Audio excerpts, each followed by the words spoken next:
So what is up guys, Killerkev today back with a brand new episode of 5 new console mods to hit the Bethesda.net website this week. This is going to be episode 30 within my Fallout 4 series.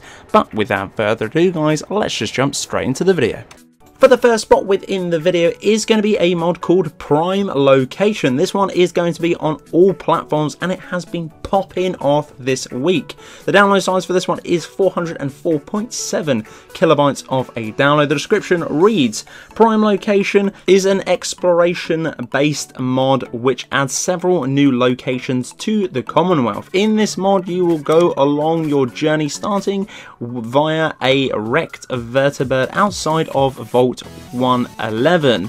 Via this one you have to go to different locations scattered around the Commonwealth and ending up visiting certain military factions where the original Liberty Prime was developed and tested. A nice little side quest, sort of a little secret, some Easter eggs, some fun things to do within the game. If you want something to do and you want sort of a new side quest, you pretty much have almost completed, if not have completed, the main game by now. This is very interesting to kick back and dive back into some of the lore to do with this iconic NPC. But the second spot within the video is going to be Fusillade grenade launcher, coming in at a whopping 64.5 megabytes of a download. But at the same time, this grenade launcher, or futuristic grenade launcher shall we say, is absolutely finesse. The description reads, keep firing until you see them no more. Pre-war multiple grenade launcher now has been taken back and with a little bit more of a bang. For this one, is lightweight and is very diverse within certain different situations. Leave nothing in your path with this destructive weapon. And how to get this one, all you need to do is it can be created via the chem station under utilities, can randomly be spawned within the gunner bosses via level 30, also can be randomly dropped from a legendary enemy from level 25, can be bought from gun shops at level 25 too. Also you can craft all of the ammo to do with this iconic weapon within the chem station too. Overall, if you do want something slightly different to the fat boy within the game and you want a little bit more of a flair, a little bit more panache, then this is going to be a hell of a mod for you to pick up this week. For the third spot within the video is going to be Plutonium Creatures, coming in at a huge 209.4 megabytes of a download. This mod adds a new top tier of creatures, Plutonium. These creatures are basically a tougher version of the standalone glowing variants that we do have within the game. The results of these ones can be extremely terrifying and have been warned with caution when approaching these particular beasts. They now glow orange, so you can tell the difference between them and the vanilla ones that are going to be glowing green. But not only colour, but a physical appearance is changed within this particular mod too.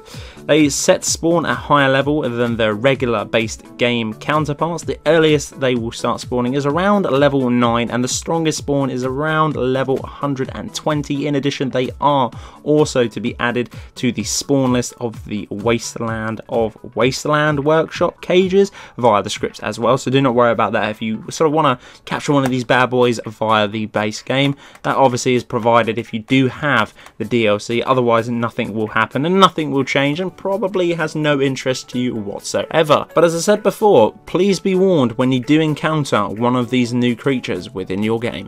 For the penultimate spot within this video is NoRespawns Red Rocket Truck Stop. This is really interesting indeed. For me, I never took the time on actually making something out of Red Rocket. I know there's a lot of overhauls. We've got a few to cover this week.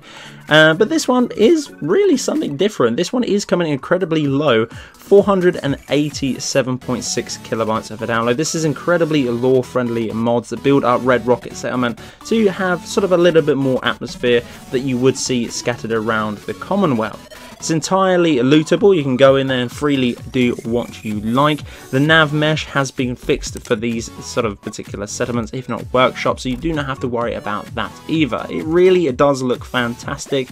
A few different changes. Obviously, if you want to add more to this particular settlement, I personally don't think it needs to be added more, but you can pretty much do what you like with this one. For me, the aesthetic as it stands on its own for a mod is extremely lore friendly and does change the boringness that was in the vanilla game. game. And for the fifth and final spot within the video is going to be Doom Slayer. This is going to be a re-upload. Thank God that this mod author is back with re-uploading these particular ones to Fallout 4. This one is coming at 79.3 megabytes of a download, and for this one you do get a bunch of iconic Doom sets added into the game. Now have no fear, you do not need to craft these at any given point. They will be given all to you completely free as soon as you download the mod and jump into the game. Obviously this is going to be the thumbnail taker for this particular video, and let's say you have lost certain bits of Doom armor, or you've given them to followers, or maybe even settlements or settlers, and you want to add more to the Commonwealth, then you can actually craft these at an incredibly small rate via the chem station. Go in there and pick these up. Very nice indeed. They all have different attributes to them. The description of this one is literally just re-up, which is a re-upload of this one, but the models and textures for this set of armor or sets of armor are really good indeed.